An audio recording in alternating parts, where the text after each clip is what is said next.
Գյուրջան Կասկադ, ցանկացած համեմատություն մեր օգտին է։ Հարգելի գործընկերներ, պարոն Աբովյանը արդեն հիմնականում ներկայացրեց հիմա մի քանի փոքր հավելում ինչու ծագեց այս գաղափարը եւ երևի հենց սկսեմ ներհայաստանյան համերաշխության թեզից եւ հետո ավելի մի փոքր բացենք փակագծերը։ Հիմա գիտեք, այստեղ բոլորդ բանասերներ եք եւ թույլ չեք տա ես սխալվեմ, որ բոլոր ժամանակներում հասարակության հիմնական բառամթերքը թելադրում է այդ հասարակության տրամադրությունները, բարոյահոգեբանական վիճակը եւ ընդհանրապես մտածելակերպը։ Հիմա բազմաթիվ սրտացավ մարդիկ հետազոտություններ են անցկացրել, որի արդյունքում ստացել ենք հետեւյալը, որ այսօր հայաստանյան հասարակության շրջանում ամենաշատ օգտագործվող բառերն են ֆոբիա, տոքսիկ, փող չկա եւ այս սրանից բխող շատ ավելի այնպիսի արտահայտություններ, որոնք եթերային չեն եւ թույլ չեմ տա ինձ այստեղ արտաբերել, ինչ վիճակ է, անդունդին եզրին են գտնվում, նևրոզ, դեպրեսիա, ներողություն եմ խնդրում ոչ հայկական բառերի կիրառման, բայց ինչպես կիրառում են, այնպես էլ ասում եմ, պանիչսկայա ատակա եւ ինչ որ անընդհատ ատելություն, թշնամանք եւ սա այն ինչ որ ունենք մենք հիմա այսօր Հայաստանում, բայց այս ամենի հետ մեկտեղ պարոն Աբովյանը ասում է համերաշխություն չի նշանակում հնազանդություն, բայց նաև այլ կարծիք արտահայտելը դա դեռ չի նշանակում թշնամություն, բայց այսօր մեզ մոտ ստեղծվել է այնպիսի իրավիճակ, որ մարդիկ այլակարծության իրավունք չունեն, արդեն ընտանիքներում, շրջապատում, աշխատանքի վայրում, որտեղ հնարավոր է, մեծ փոքր չկա այնպիսի բնագավառ, ինձ թվում է դուք կհամաձայնեք, որ ձեր բնագավառում էլ արդեն շատ հաճախ խոսքը չի ստացվում, որտեղ միանգամից անհանդուրժողականության դաշտ են մտնում եւ այն մարդիկ, ովքեր ձեզ հետ պետք է խոսեն, դա նաեւ փոխանցվում է լրատվամիջոցներին եւ մեզ բոլորիս։ Մենք հաճախ ուղակի դա քննադատում ենք, բոլորս ասում ենք ինչ վատ է, ինչ անդունդի եզրին ենք մենք գտնվում, շատերը արդեն ասում են անդունդում, բայց իհարկե պետք է նաեւ երևի թե ինչ որ բան նախաձեռնել։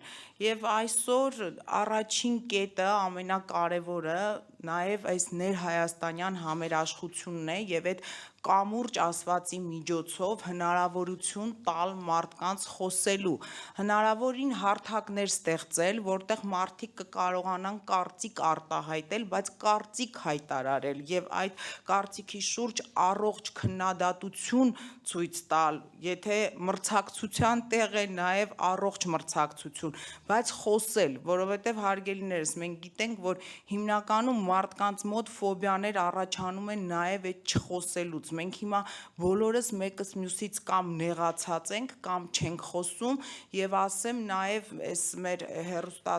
հեռուստատեսային հաղորդումներն էլ բերում են այն եզրահանգման, երևի պարոն Աբովյանը կհամաձայնի, որ շատ հաճախ մարդիկ կան, որ ուզում են խոսեն, բայց նաեւ վախենում են, որովհետեւ ասում են, դե չգիտենք, դա եթեր կգնա, ինչ խոսքեր կգրվեն մեզ, ինչեր կասվի, ինչ կարծիք Շատ ծանր վիճակ է այդ տեսակետից մեզ մոտ հիմա երկրում ձևավորված եւ առաջին հերթին մենք այո ցանկություն ունենք որ կարողանանք կառուցել ներհայաստանյան կամուրջներ մեր հասարակության մեջ կարողանանք այդ ատելությունը հանել այդ ֆոբիաները այդ տոքսիկ կոչված վիճակը մարդկանց բերել մի հարթակ որտեղ մարդիկ կկարողանան զրուցել եւ դրանից հետո արդեն մենք պետք է մտածենք որ այո հայկական աշխարհի միջև պետք է լինեն կամուրջներ, որովհետև ես միանշանակ համաձայն եմ պարոն Աբովյանի հետ, որ այսօր Սփյուռքը ոչ միայն Հայաստան-Սփյուռք կապը, այլ նաև ընդհանուր հայկական աշխարհի մեջ Սփյուռքը այսօր ունի լուրջ խնդիրներ։ Մեզ բոլորիս հայտնի է, որ 1915 թվականի ցեղասպանությունից հետո հայ ժողովրդի ճակատագիրը այնպես է կառուցվել, որ շատ քիչ մասն է ապրում Հայաստանում եւ շատ ավելի մեծ համայնքներ մենք ունենք Ռուսաստանի Դաշնությունում, Միացյալ Նահանգներում, Արևմուտքում, Մերձավոր Արևելքում, բայց այսօր տեսնում եք, որ արդեն երկխոսություն կամուրջ չկա նաև Սփյուռքում գտնվող հայերի միջև։ Բնականաբար Արևմուտքում ապրող հայկական համայնքներին այնտեղ արևմտամետ ուժերը տանում են հակառուսական պրոպագանդա եւ այդ պրոպագանդան թողնում է իր ազդեցությունը մեր այնտեղի համայնքների վրա եւ տեսեք ուրեմն արդեն այստեղ էլ ոչ թե կառուցվում են, այլ քանդվում են կամուրջներ Սփյուռքի մեջ։ Հիմա պետք է այո մեր առջև դնենք խնդիր նաև հայկական աշխարհի միավորման եւ իհարկե պետք է շեշտեմ, որ ես հատկապես դրան հետամուտ եմ լինելու, որ մշակութային երկխոսություններ լինեն, որովհետեւ ցավոք սրտի այս բոլոր տրամադրությունները ազդել են նաև մշակութային երկխոսությունների վրա, մշակութային կապերի եւ մշակութային կամուրջների։ Իսկ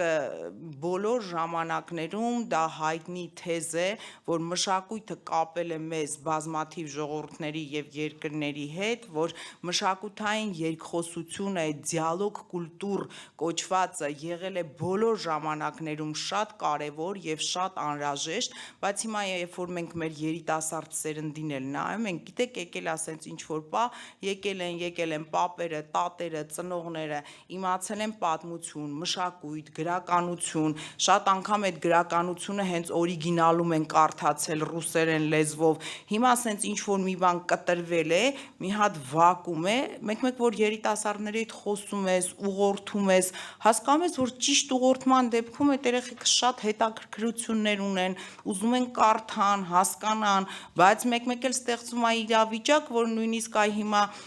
պատերազմի հաղթանակի 80-ամյակին ընթառաջ երիտասարդներ կան, որ ունես տրամադրված են, որ դա իրանց սկի գործն էլ չի եւ դա իրենց չի վերաբերվում, որտեվ այդպիսի տրամադրությունների ներքո են, բայց հետո երբ որ ասում ես, այսինքն մի ընդհանուր հաղթանակ, հələ մի գնա նայի պապիկդ, տատիկդ, ինչպես տեսնում ես, որ միավորվում են, որ ուզում են խոսել, ուզում են կարդալ, ուզում են զբաղվել, ուզում են հետաքրքրվել։ Սրանք հիմնական թեզերն էին,